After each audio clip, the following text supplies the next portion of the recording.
Buenas noches, amables televidentes. Sean todos bienvenidos una vez más a su espacio estelar. Encuentro directo en este sábado 22 de junio del año 2024. Las gracias a Dios por permitirnos estar nuevamente con todos ustedes. Buenas noches, Karina. Buenas noches, Ramón, y a toda nuestra audiencia. Feliz de compartir nueva vez este sábado de encuentro directo con todo lo que ha ido generando noticias en el país y el resto del mundo. Definitivamente, Ramón, hay temas que pican y se extienden. Y cuando hay materia económica de por medio, entonces hay que hacer también paréntesis. Exacto. Ciertamente ese fue un tema que dominó la semana.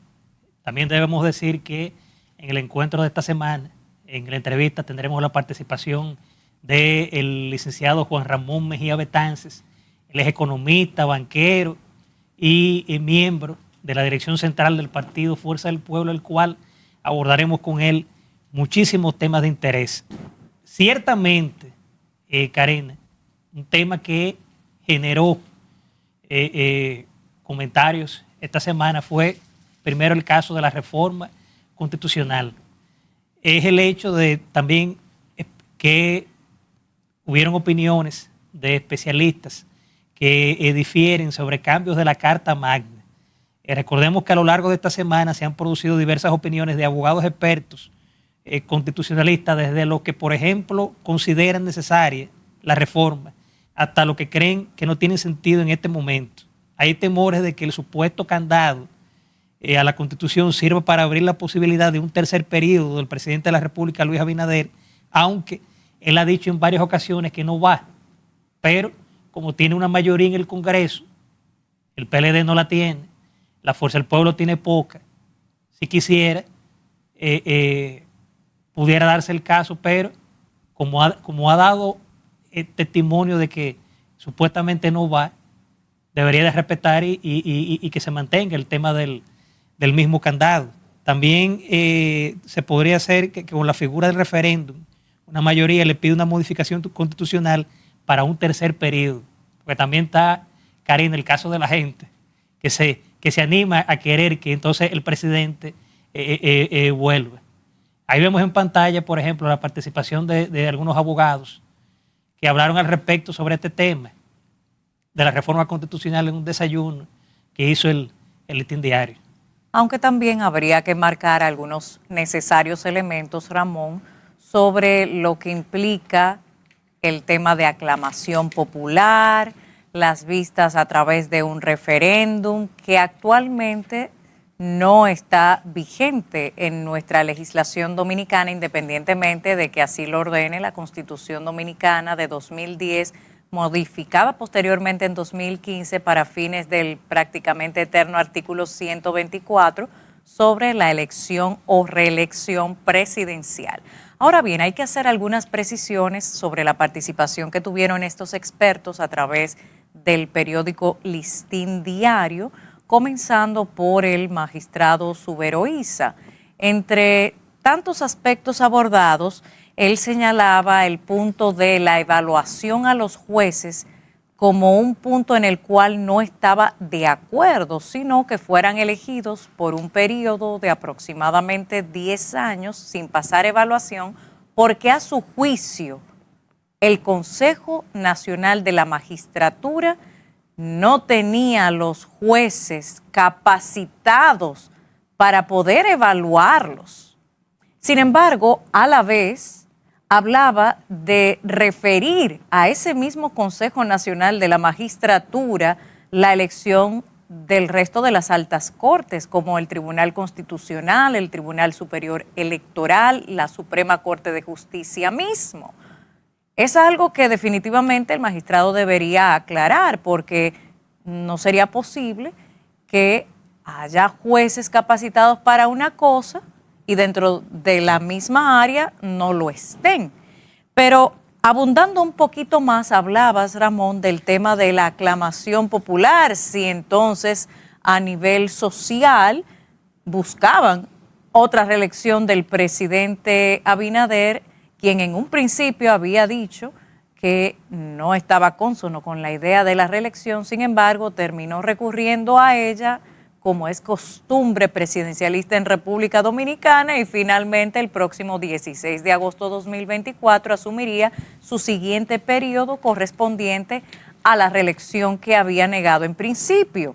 De manera que también habría que analizar de fondo qué significa este candado a la Constitución, porque el problema no es el candado como tal, sino la llave que abre ese candado. Y cuando hablamos de la llave, por lo general, se refiere a garantías dentro de las altas cortes, señalando que el señor Franjul del periódico Listín Diario también hacía la pregunta a estos juristas y decía: ¿puede un presidente, cito, con una minoría elegir sobre una mayoría porque ahora goza de poder absoluto en el Congreso Nacional?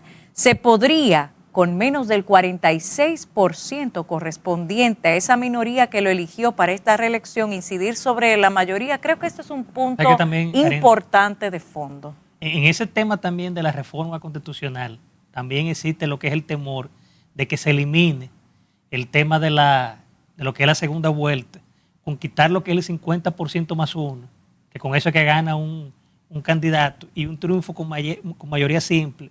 Si además de una alta abstención tenemos un triunfo con el 30 y pico por ciento de los votos, como en las elecciones previas a la modificación del 2024, entonces sería un gobierno de minoría. De cualquier forma, estas son ciertas especulaciones y habrá que esperar la ley de modificación, y eso parece que se presentaría tan pronto inicie el gobierno en agosto. Tú hablabas, Karina, en el caso del el prestigioso jurista y expresidente de la Suprema Corte de Justicia, Jorge Subero Is, y entre sus declaraciones, ahí en el desayuno del Listín Diario, él afirmaba que él decía: soy de los que creen que las leyes son buenas en la medida que son necesarias.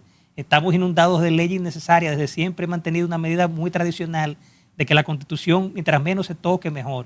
O sea, él es de los que asume de que con el tema de la Constitución, mientras menos se hable, mientras menos se respete, eso es mucho mejor. Porque entre ellos hubo cierta diferencia en cuanto a ese tema. Aunque de fondo básicamente mantenían posiciones similares, y es el tema del verdadero control. Usted podría pensar que cuando se habla de temas legislativos, el aspecto jurídico debe primar. Sin embargo, algo que refirió quien fuera el consultor jurídico del Poder Ejecutivo durante el gobierno del expresidente Danilo Medina, el licenciado Flavio Darío Espinal, refirió algo que es lo que entiendo debiera permanecer en la conciencia colectiva para que podamos comprender a veces decisiones que no corresponden incluso al mismo plano legal.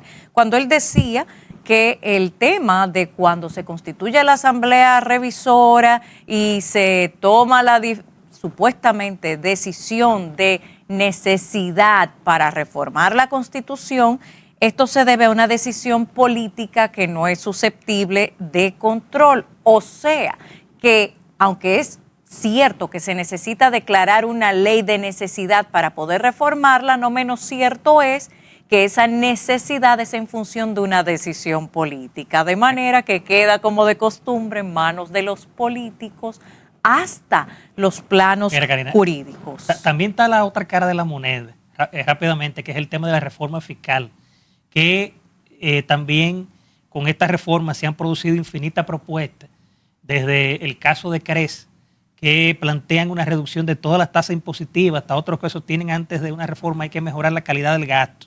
Estos últimos sostienen que se servirían mayores ingresos con un sector eléctrico que ha aumentado sus pérdidas y consumen anualmente 1.700 millones de dólares. ¿O de qué sirve si las nóminas siguen en aumento, se otorgaran pensiones a personas que no califican o se siguen aumentando los afiliados a los planes sociales cuando el propio gobierno sostiene que supuestamente la pobreza ha disminuido?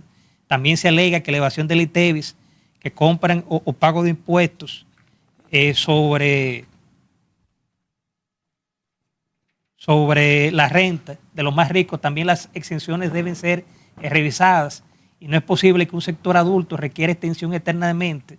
La reforma no puede ser para cargar a los más sectores de la clase media o a los más pobres, que a veces en este caso, Karina, son los más afectados con ese tema de del ITEVIS y del tema fiscal. Porque es que hay una visión generalizada de que las reformas fiscales son exclusivamente de carácter recaudatorio sin revisar el sistema tributario. Es necesario que para poder lograr una estabilidad y sostenibilidad del sistema fiscal en la República Dominicana no sea tan complejo accesar al mismo. Cuando se mide con la misma vara a los grandes y a los pequeños, evidentemente un sistema completamente desigual. Eso es lo que genera que al ser tan difícil poder incluso reportar tus impuestos, por más bajos o simples que sean, tener que personas que no lo producen necesitar obligatoriamente hasta un contable. Todo eso tiene que simplificarse para que realmente la burocracia se reduzca y pueda haber una flexibilización a la hora de que el Estado pueda correctamente recaudar, haciendo la salvedad de que las verdaderas preguntas, Ramón, para hablar de reforma fiscal no se han hecho. Lo primero que habría que responder y preguntar en primer lugar es ¿por qué se necesita más dinero? ¿Por qué se ha gastado más de lo que entra? ¿Y en qué? Esas preguntas, por más sencillas que aparenten, son las preguntas principales que no se han hecho y por eso es que de manera recurrente estamos yendo a los parches fiscales que siempre recaen en la clase media y en la clase baja porque hay brechas y privilegios que se mantienen en las cúpulas de grupos políticos y económicos en contubernio con los poderes del Estado. Exacto. Este es un tema que se va a seguir hablando, que siempre existen cosas nuevas y críticas también. Nos vamos, Karina, a una pausa comercial y en breve volvemos con el segundo bloque de comentarios, que aún nos quedan muchos temas de interés.